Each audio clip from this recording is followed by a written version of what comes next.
You're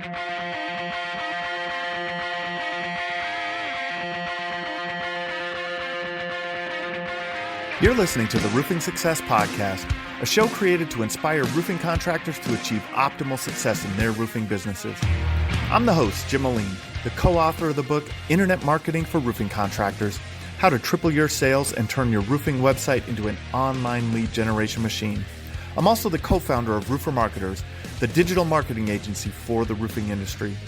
On each episode, I'll be sitting down with industry leaders to talk about their processes, the lessons they've learned, and how to find success in roofing.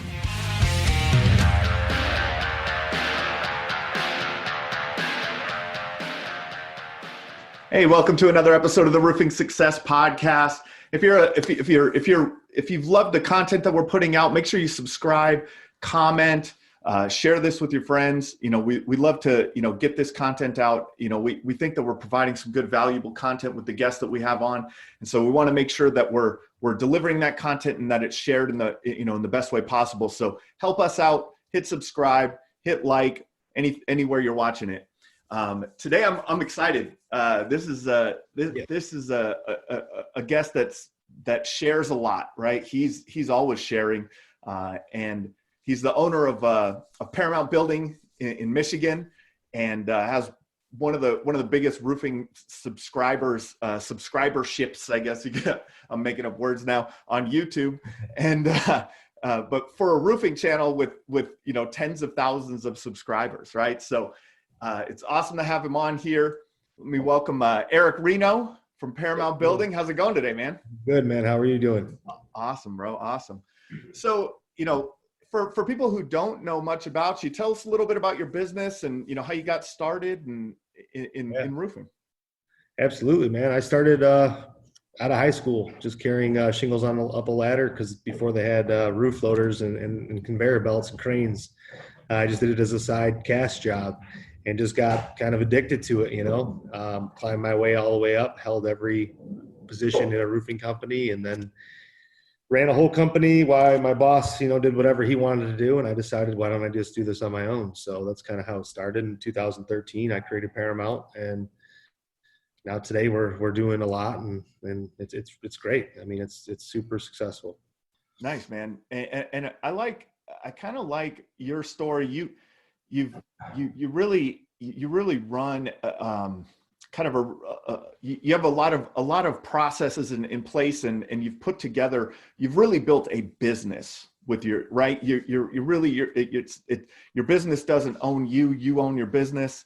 What do you guys do? Who's your ideal customer up there? Who's your target market? I mean, we've transitioned to a lot of insurance work, so as long as there's a storm, that's our ideal. Okay. And residential, that's our ideal. Shingles is probably 80% of what we do. So shingles through the storm, navigating through the entire insurance claim process, that's pretty much our bread and butter at this point. We also do tons of retail. We still do, retail every single day. Yep. And our target customer there is, a median market to upper market, as far as we like working with doctors and physicians and things that of the more picky, willing to pay a little bit more for quality type of service, Nice. It's our niche. Yeah. Yeah. What, how do you position yourselves in the eyes of your customers? What's like your unique selling proposition? I mean, really I drive reviews like crazy, all authentic. I don't pay any online service, nothing. I chase the reviews myself. I ask for them ourselves. I mean, we really pound the reviews, and that's how we've done it. Angie's List was a huge contributor to our success. Without Angie's List, we wouldn't be where we are. There's no way.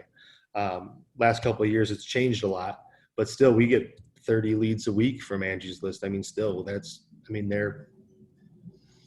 that's awesome. It doesn't work for them right now, or transitioned when Home Advisor bought it. It didn't work, but really that helped us out a lot. Yeah, and with the reviews that you have, I'm sure that really helps out in that on Angie's List and platforms like that. You're so well established on there. I'm sure that really helps. So Angie's List has been a big driver for you. What else do you guys do for marketing? Pretty much just PPC. That's it. Through Google. Okay.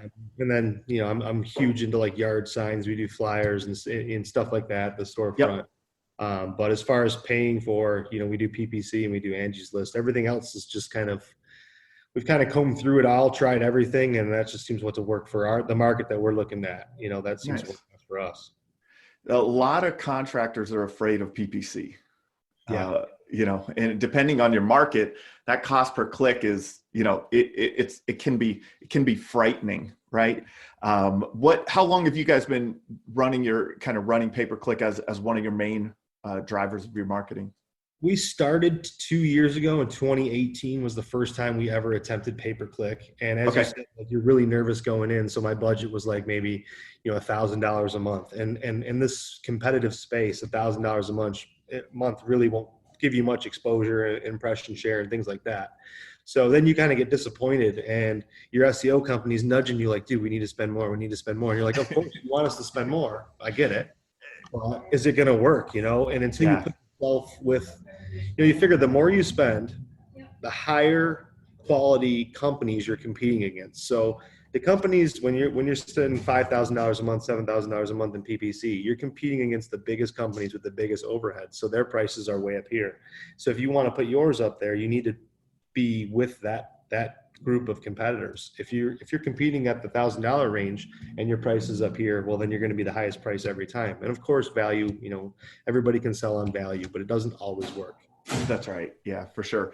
One of the things I try to, maybe you'll think, you had mentioned impression share, right? And with those low budgets, a lot of times you really just can't get enough impression share. What I talk to contractors about all the time is it's like if you're out canvassing and you knock on every 10th door, right? You don't want to knock on every 10th door. You don't know which door is your money, right? So that's the same way with impression share. What I attribute it to is like, you have to be in those impressions. You have to show up as often as possible, right? To get that click, to get that conversion. On your pay-per-click, I know, pay-per-click can be expensive. What do you what's your goal in hitting like your customer acquisition costs through the pay-per-click side? We really try. We monitor the numbers so heavily. Like, we have like landing pages and stuff set up directly for hail, and it goes to the exact market. So, I'd be willing to pay a lot for those, So the average is really all over the board, depending on what we're targeting. We have all this stuff sitting and ready. So when it's ready to launch, we're launching it. Yep. Storm comes through. You never want to spend $5,000 a month all the way through the year. You need a full year of data. And then once we got that year of data, we can see when people are spending, how they're buying, what demographics, what areas, what neighborhoods are buying, and when they're buying. And then you can target it specifically, but you need a lot of data to back it up. So I always try to push people away from like having a stagnant budget, or like, this is your cost of customer acquisition. Like, those numbers don't matter, because even if you're paying $2,000 for a customer acquisition for one customer, but it's a huge hail job, and it's worth $50,000 estimate. $2,000's nothing, So right. It's you got to know the numbers, and you have to be willing to take time and invest it. It's an investment. Pay-per-click is an investment. Same with Angie's List. When we got started, we did so much stuff for free, just to get reviews, that we invested in time and money, but then it started creating a pipeline, and the pipeline paid us out. Yeah.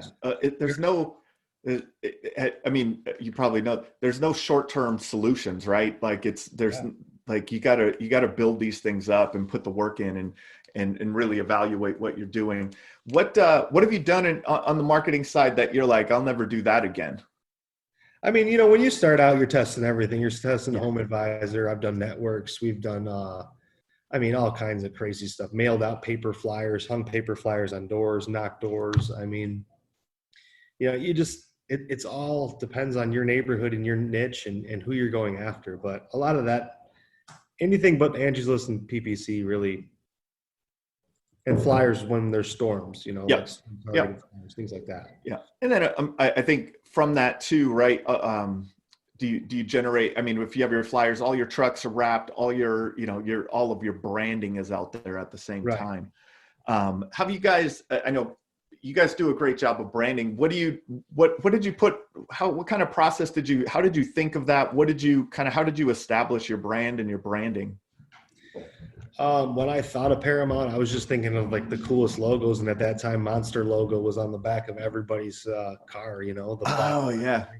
So when I designed the logo, it was actually red and black. And then I seen the Monster logo, and then Huntington Bank changed their colors to black and green too. And I was like, all right. So, you're always paying attention to these, these larger companies, and you got to analyze. So that's kind of where the color scheme came from. And then I just wanted it to be the brightest and most vibrant, coolest, to where it went to every age group. It stood out, but it was professional at the same time.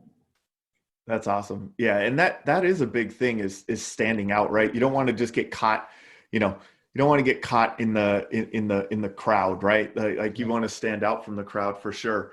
It seems like now everybody's logo is red and black and everybody's company's named Paramount, but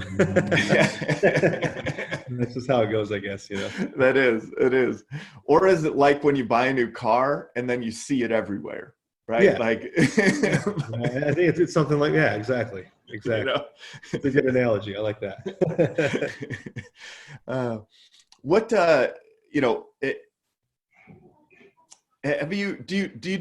You talked about online reviews. What kind of initiatives do you do to really generate those reviews and focus on those reviews? How do you?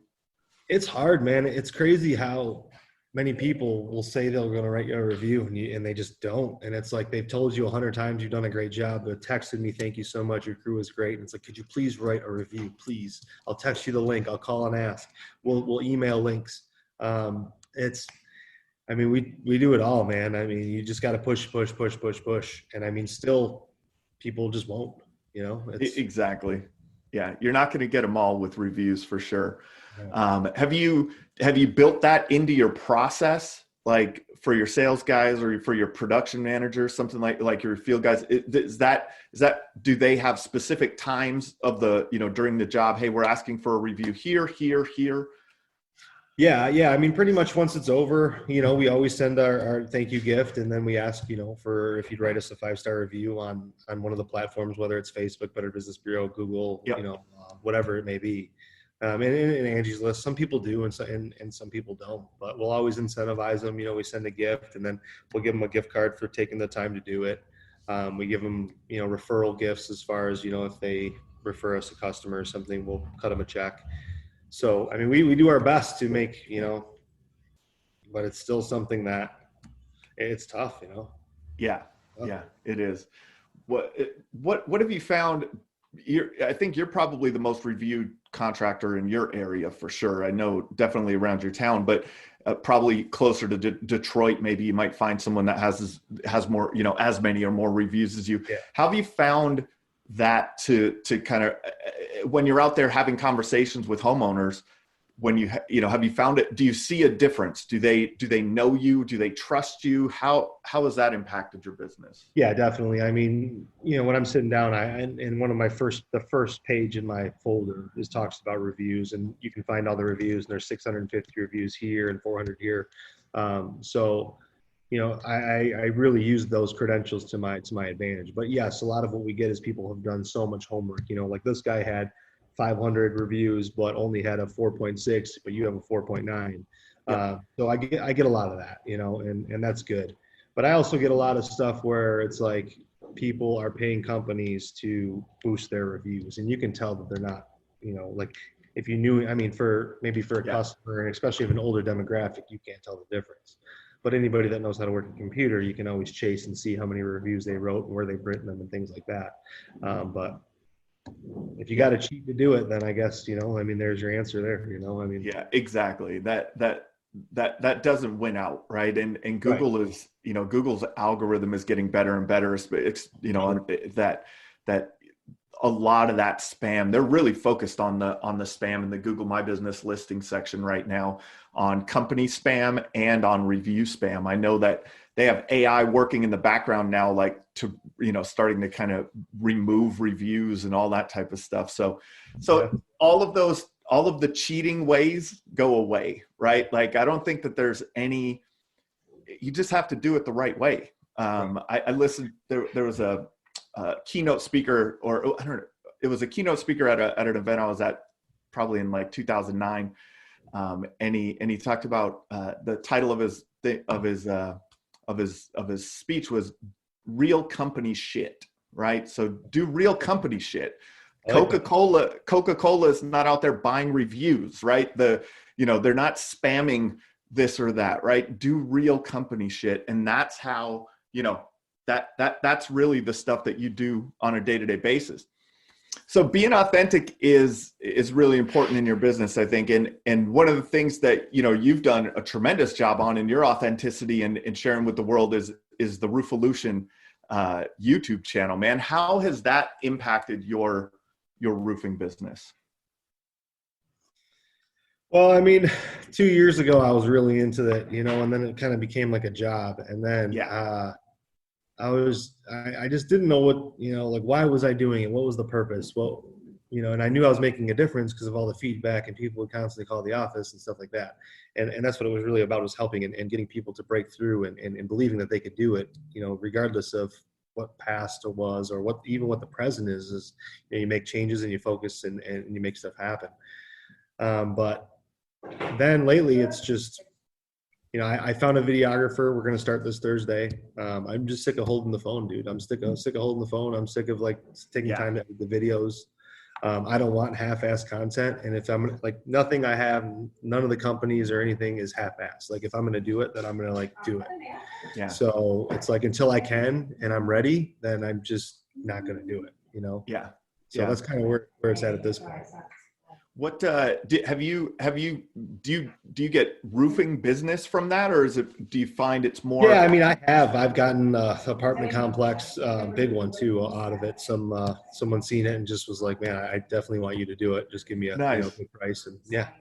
So that's awesome. I mean, there's customers that have seen it. Some people take it more of oh, you're making all this money and doing all this, but it's that's how everybody's point of view is. The business owner just sits in the air conditioning and collects checks, right? That's all we do. That's right.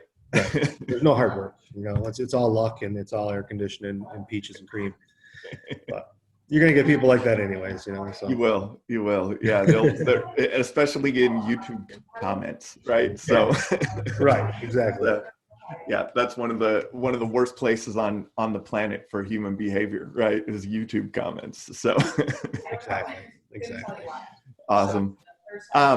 So now, moving on, I know so we kind of understand your marketing on the sales side. What do you do in your sales process that you think, helps you stand out from your competitors? I mean, I still do a lot of them, I still meet a lot of the customers. I still go and collect most of the jobs. I walk over the jobs. Once the guys are done, I walk around the whole house. I get up on the roofs. I check everything. So I'm a killer of quality, I want it to be done right. And if it's not done right, they're going to come back and fix it. So, and I mean, all the guys do a great job. Everybody in the company, I mean, all of us here, we rock. And I mean, we all do way more than what's asked of them. But as far as from my own point of stance and what makes me different is that, each customer has my cell phone number. If they need anything, I'm here. I'm not afraid to work. I'm not afraid to get in the attic. I'm not afraid to climb a 12 and figure out what's wrong. So that's kind of how it is. And it's kind of how it's worked for me. And until I'm ready to, I'm only 35. So until I'm ready to give it up in 5 years or, and hire salespeople to do my job and stuff like that. And, I mean, we have 2 other sales guys, but, I mean, I can sell a couple million myself in a year. So I think that's the edge. That's the difference. Yeah. And that's a unique thing too, right? To understand how you don't have to build $100 million company, right? You don't have to have 50 salespeople. You don't have to have 5 salespeople. Be comfortable with what your skill set is too. Do you think that's where your skill set has been best used in your company, is on the sales side? Yeah, definitely. I mean, I've learned it all from the ground up, and I've held every position. I mean, I know how to prep and lay shingles and lace valleys and do counter flashing and siding and wrap windows. And, so I know a lot of the mechanics of it. So when I put my subs on something, it's I would never have them do something that I wouldn't do, like something like a turret 8 stories in the air. I'm not going to do that. But yeah, that sales part has helped me out. But I think people get so caught up in the revenue numbers of what companies do and how big they look, and they don't realize that half these companies, their net is 5% or less, and they're taking on a ton of liability. If you do it a different way, you can literally take a small roofing company, $3 to $5 million. You can create an entire foundation for the rest of your life, invest the money into real estate, and create an entire, by the time, 10, 15 years in, you'll have enough. It'll be like a brain surgeon. I mean, if you work it hard enough, then you can make a lot of stuff happen. But what I see happen too often is people build a business, they worry about the revenue number, they want to do 5 million, they want to do 10 million. And then once they start doing numbers, they get lazy. So what do? They hire project managers, they hire supervisors, they hire salesmen, they hire salesmen supervisors. They have all these people. And then for what?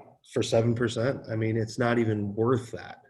Why? To me, it's not. And I know me and Dimitri battle about this all the time. Every time we talk, we're back and forth about this, It's cool because it's your way, it's my way. Everybody has their own way of doing it, Exactly. Everyone, to me, and everyone can, for sure. Like you don't have to run your business like everybody else. Yeah. But as long as you're running your business with the end goal in mind, like you want to know where you're going and what is the end goal? Is it to build a $50 million roofing company and make 5% of that?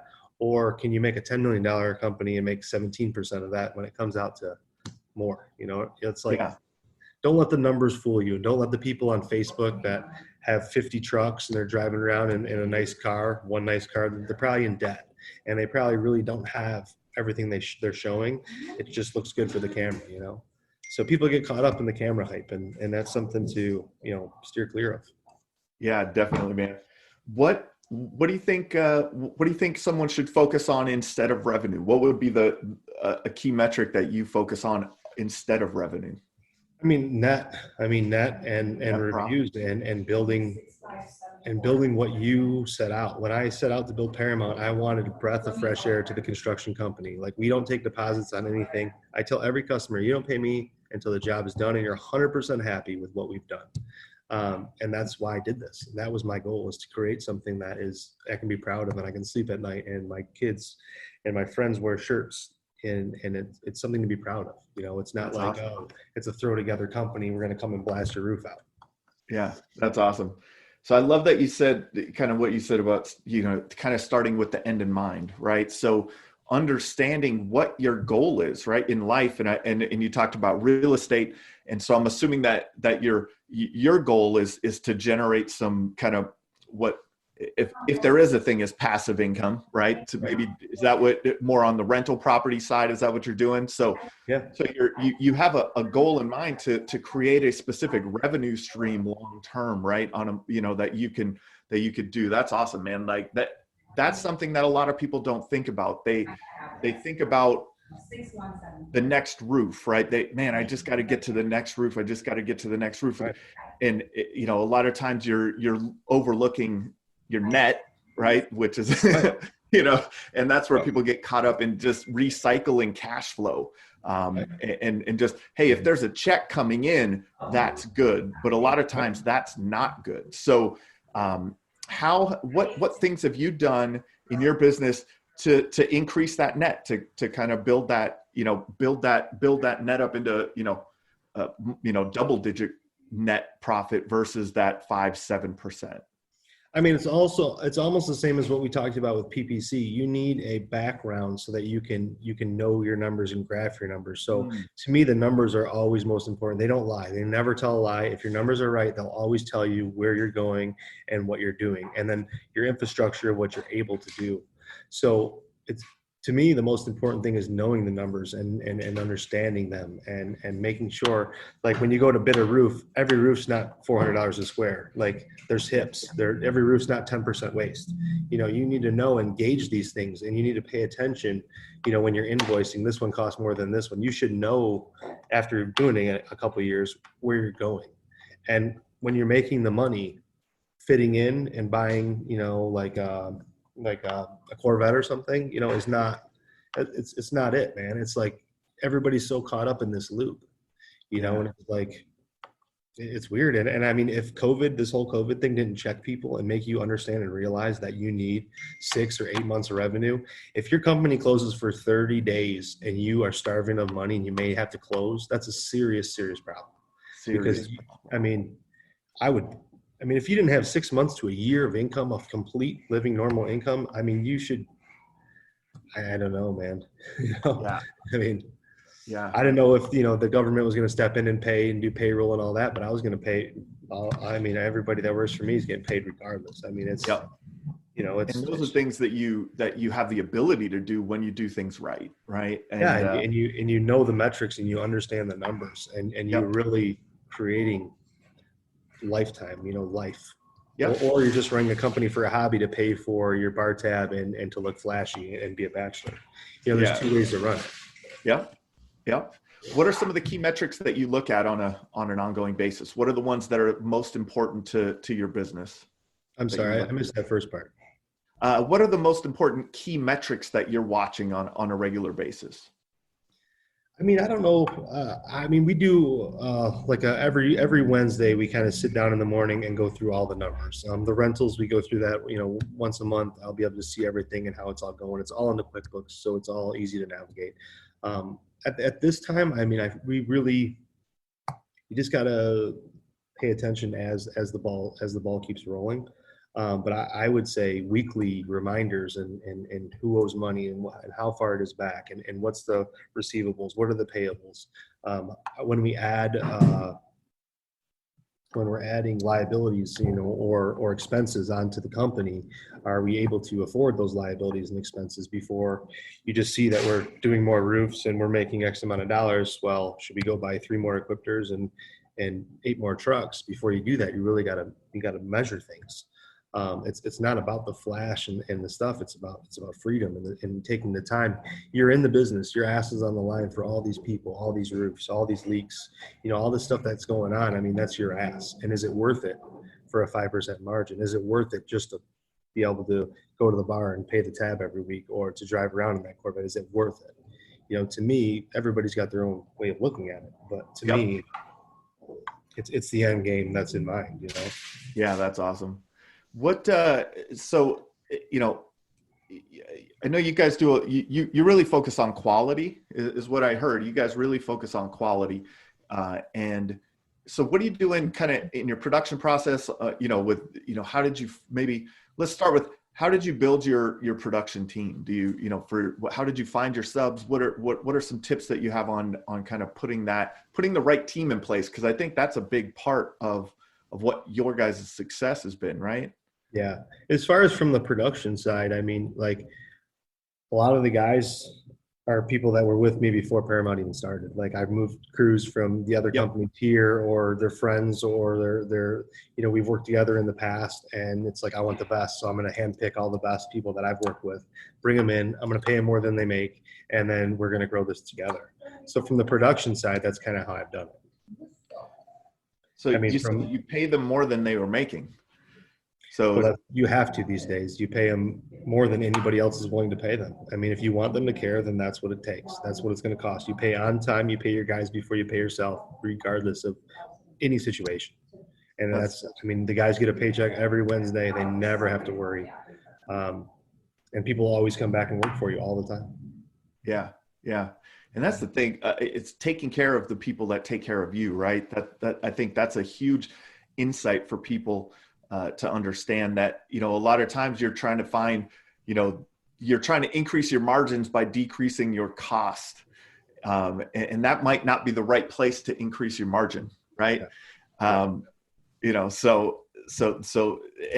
And once you hire quality people, I think that quality people attract other quality people, right? They don't put up with it on the job site, right? If you have somebody that's a real detailed, hardworking person, and they, someone shows up on the job site late, they're not going to put up with it. Right. So it probably takes care of itself a little bit on an ongoing basis there. As well as holding people accountable, what I do is, when I inspect the roofs and I see something I don't like, I always have chalk with me, and I'll chalk it out like I'm doing an insurance inspection. I'll draw a line. I'll put shingle tab or low nail, not caulked. Pipe collar not sealed, counter flashing too low, shingle exposed, whatever it is. I'll draw on it with chalk, take pictures, upload them into Job Nimbus, or just text them to whoever the sub is, or crew member. And, let me know when it's done and send me new pictures. That's how I do it. And Yeah. it's very efficient. And Yep. and once they go back and they fix a couple things for free, they don't like doing that. Nobody does, you know? That's And right. it's cool too when you go there and you tell the customer, like, look, just hold the check. There's a couple things I didn't like up there. I'm going to send the guys back. We've got to tighten things up. And customers appreciate that too. It's not something you have to be like, like upset or embarrassed to tell them. Like, it's hot. It's 95 degrees. Shit happens. It is what it is. But we want to make sure that this is right. Yeah, So, I think that probably builds a lot of trust with that person too, with that absolutely. homeowner, right? Like, Absolutely. yeah, for sure. What um what else do you do anything special for the homeowner or business owner on the commercial side or whatever on production day? Do you do anything special? I mean, we really kind of stick to our guns. Special as in like, I mean, we're 8 o'clock prompts. We're always there. Me or one of us comes there and checks on the job every day. We always walk the homeowner around before. My foreman will walk the customer around before, walk them around after, make sure they're Yep. happy with anything before he leaves. But overall, I mean, we really warn them exactly the order of events, and then as well as we send out a get ready for your roof email, just saying, Okay. make sure that we have electricity provided. If there's a dish coming down, we do not reinstall them. Call your dish people, clean up the dog shit, things like that. It's got a whole list of driveway clear of what we need to do, so that you're prepared and I'm prepared, and we're going to get this thing done. I mean, it's not very often we're not in and out in a day. It'd take a big house for us to not finish in a day. Yeah. So setting the proper expectations with the homeowner. Exactly, with no surprises. If we're doing Yeah. a redeck and all the sheeting's bad on the upper roof, and it's like, hey, it's a 4-pitch. It's like, hey, it's not that uncommon for if somebody slips, their foot will go through your ceiling. But if it does, don't worry, we'll seal it up. And I have the greatest drywall guy ever. He's going to come in and paint your whole room for you. So it's like, and I mean that stuff barely ever happens, if ever. But when it does, it's not like, oh, holy shit, it's like something crazy. They were already ready for it. And then when it doesn't happen, they're like, oh, look at no problems. You guys were perfect. So it's being very transparent of the pros and the cons of exactly everything that we're going to do. I like that. A lot of people just hide behind the benefits, right? They're just preaching the benefits the whole way through the process. Right. And what made me think of something here is that's probably why you get better reviews, right? Because, it could be a small thing that, if you oversold your process, if you oversold what your company does, and then a small thing happens that customer, that homeowner is unhappy, right? But the way you set those expectations, that's great, man. I love that. That's awesome. Do you do anything, there's a book called Raving Fans. I don't know if you've read it, but do you do anything that kind of creates those raving fans and to drive referral business from the jobs that you've done? Yeah, I mean, creating raving fans is like our number one goal. I mean, that really is our goal. I mean, we send gifts to everybody once we're done with their roof, which is a thank you gift saying thank you. We appreciate your business. We also send the review links. We send something for referrals. We'll give them a check for referrals. And then, kind of stay in touch with them every now and then, especially like a lot of the people that you blend with and stuff, you just shoot them a text, hey, how's everything going? It's crazy how many customers actually end up becoming friends. Or, here, like I live in a small town. I mean, it's a small town surrounded by bigger communities, but half the customers, I'll see them in the grocery store, I'll see them at the party store, like you run into them and it's like, I never have to hide. It's like, hey, what's up, man? How's it going? You get your people that talk a lot, but it's never, it's never because there was something wrong. We always ended on a good note, and they don't pay me until they do. So that's awesome. What do you think the greatest insight that you could share with our audience has been to help you find success in your roofing business? I mean, just stay focused, man. I mean, focus and hustle. That's what I preach. That's what I try to show everybody is it's focus and hustle. Your energy goes wherever you're looking. If you're looking at it, then your energy will go there, and you got to figure out where you want to go, and then it will happen. You just have to be patient and, stop looking on YouTube for silver bullets and stop looking on and reading books. I mean, you'll find tidbits and gold nuggets, but there is no silver bullet. Your community is different. you're different, your business is different, your crew members are different. You have to find your niche and what works for you and where you fit in there. So I think to me, it's just focus, man. That's awesome. That's awesome. Well, thanks a lot for joining us today, Eric. It's been great, man. Check out Eric on Roofolution on YouTube. Yep. And more content coming soon, it sounds like. Yeah, well, yeah.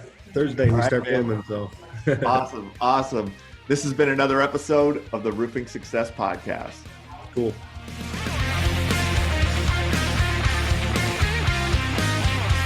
If you would like to generate more sales through your digital marketing efforts, please visit roofermarketers.com and get a copy of the book, Internet Marketing for Roofing Contractors, How to Triple Your Sales and Turn Your Roofing Website into an Online Lead Generation Machine. Also, check the training section of the website for guides on everything from running effective pay-per-click ads to how to properly set up your Google My Business listing. This has been another episode of the Roofing Success Podcast. Thanks for listening.